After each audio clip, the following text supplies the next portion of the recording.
Hi అండి, welcome to my channel. ఈరోజు carrot పులిహోర ఎలా ప్రిపేర్ చేసుకోవాలో చూపిస్తానండి. నవరాత్రులు వస్తున్నాయి కదండి. నవరాత్రుల అమ్మవారికి నైవేద్యంగా మనం రకరకాల నైవేద్యాలు చేస్తూ ఉంటాం కదా.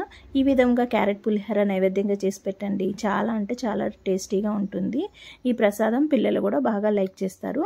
దీనికోసము క్యారెట్, నిమ్మకాయలు, జీడిపప్పు, సన్నగా పొడవుగా కట్ చేసుకున్న పచ్చిమిర్చి, కరివేపాకు, పల్లీలు, తాలింపు కోసం ఆవాలు, మినపప్పు, జీలకర్ర, ఎండుమిర్చి, ఇంగువ, రుచికి సరిపడినంత సాల్ట్, అలాగే రైస్ని ముందుగా కుక్ చేసేసుకున్నాను. ఒక గ్లాసు రైస్కి 2 గ్లాసులు వాటర్ యాడ్ చేసుకొని రైస్ కుక్ చేసుకొని పక్కకు పెట్టేసుకున్నాను. మనం తీసుకున్న క్యారెట్ని పీల్ చేసేసుకొని తురుముకొని పక్కకు పెట్టుకున్న రైస్ కుక్ అయిపోయిన తర్వాత ఒక వెడల్పాటి బౌల్లో వేసుకొని రైస్ వేడిగా ఉన్నప్పుడే అన్నంలోకి కరివేపాకు తురుము, అలాగే రైస్కి సరిపడా ఉప్పు, సాల్ట్ వేసుకుంటున్నానండి.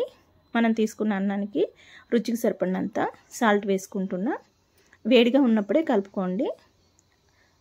అలాగే ఒక గ్లాస్లోకి కొద్దిగా ఆయిల్ వేసుకొని 1 పావు స్పూను పసుపు వేసుకొని ఈ ఆయిల్, ఈ పసుపు, మనం వేసుకున్న సాల్ట్ అన్నానికి పట్టే విధంగా బాగా కలిపేసుకోవాలి. ఆయిల్, పసుపు, సాల్ట్ రైస్కి పట్టే విధంగా మనం అన్నం వైట్గా లేకుండా ఇలా ఎల్లో కలర్గా ముద్దలుగా లేకుండా పొడి పొడిలాడుతూ వచ్చేలాగా కలిపేసుకోవాలండి. ఈ పసుపు అనేది అన్నానికి పట్టించేసి ఇక్కడ నేను ఒక 4 నిమ్మకాయలు రసం తీసుకున్నానండి. నేను తీసుకున్న రైస్కి గింజలు లేకుండా చూసుకోండి, ఎందుకంటే నవిలినప్పుడు పంటికి చేదొస్తాయి నిమ్మకాయ గింజలు, వడపెట్టేసుకోండి. నిమ్మకాయ రసం కూడా వేసుకొని కలిపేసుకోవాలి. కొద్దిగా లైట్గా వేడిగా ఉన్నప్పుడే కలుపుకోండి. రైస్కి మనం వేసుకున్న పులుపు, ఉప్పు అనేది అన్నానికి పడుతుంది. టేస్ట్ బాగుంటుంది అలా చేస్తే. చల్లారిపోయిన తర్వాత కలపొద్దు. కొద్దిగా వేడిగా ఉన్నప్పుడే కలిపేసుకొని అన్నం ముద్దల్లా లేకుండా పొడిపుల్లాడుతూ ఉండే విధంగా కలుపుకోవాలి. చక్కగా అన్నం మొత్తం పట్టేటట్టు నిమ్మకాయ రసం కలిపేసుకోవాలి. చూడండి, మనం నిమ్మకాయ వేసిన తర్వాత కలర్ చేంజ్ అయింది, మీకు కనిపిస్తుందా? ఫస్ట్ పసుపు కలిపిన రైస్కి తర్వాత నిమ్మకాయ కలుపుకున్నాక తేడా ఉంది చూడండి. కలర్ కొంచెం లైట్ అయింది. ఇవన్నీ కలుపుకొని ఇప్పుడు పోపుకైతే రెడీ పెట్టేసుకుంటున్నాను. స్టవ్ వెలిగించుకొని ఒక ప్యాన్ పెట్టుకొని 1 పావు గ్లాసు ఆయిల్ వేసుకుంటున్నాను. ఆయిల్ హీట్ అయిన తర్వాత ముందుగా ఎండుమిర్చి వేసి ఫ్రై చేసి పక్కకు పెట్టేసుకుంటున్నానండి. లేదంటే మాడిపోతాయి కాబట్టి ఎండుమిర్చి వేసి తీసేస్తున్నాను. ఇవి మనం పులిహోర తింటున్నప్పుడు కొంతమంది ఎండుమిర్చి ఇష్టంగా తింటారు కదండి. అవి కొరికితే టేస్ట్ అయితే చాలా బాగుంటుంది. అందుకని దోరగా ఎగితేనే బాగుంటాయి.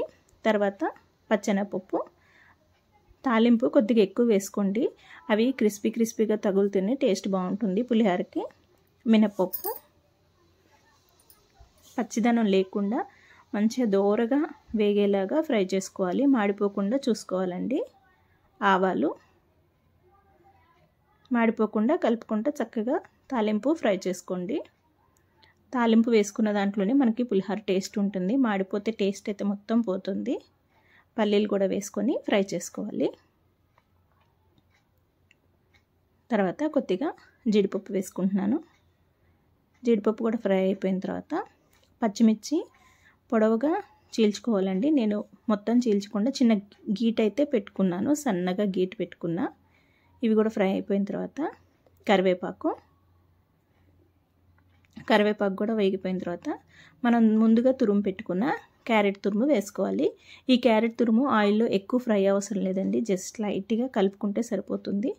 తర్వాత ఆయిల్లో ఇంగువ వేసుకోవాలి. క్యారెట్ వేయటానికన్నా ముందే మీరు ఇంగువ వేసేసుకోండి. ఇంగువ ఆయిల్లో ఫ్రై అయితేనే ఆ స్మెల్ కానీ ఆ టేస్ట్ కానీ చాలా బాగుంటుంది.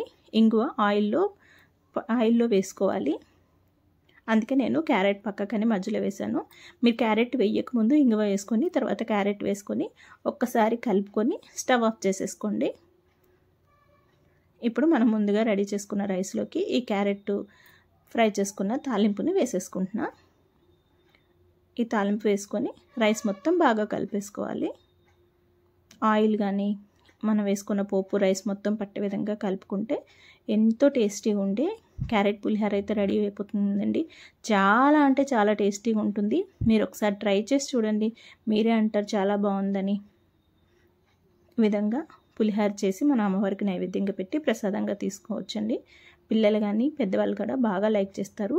పిల్లలకి మనకి కర్రీస్ ఏమి ఇష్టపడినప్పుడు ఇలా ఈ క్యారెట్ పులిహోర కూడా చేసి పెట్టచ్చు. హెల్త్కి చాలా మంచిది, చాలా చాలా టేస్టీగా కూడా ఉంటుంది. మీరు ఒకసారి ట్రై చేసి చూడండి, చాలా బాగుంటుంది. నా వీడియోస్ కనుక మీకు నచ్చితే ప్లీజ్ లైక్ చేయండి, షేర్ చేయండి, సబ్స్క్రైబ్ చేసుకోండి. ఇలాంటి మరిన్ని వీడియోల కోసం నా ఛానల్ని తప్పకుండా సబ్స్క్రైబ్ చేసుకోండి. Thanks for watching.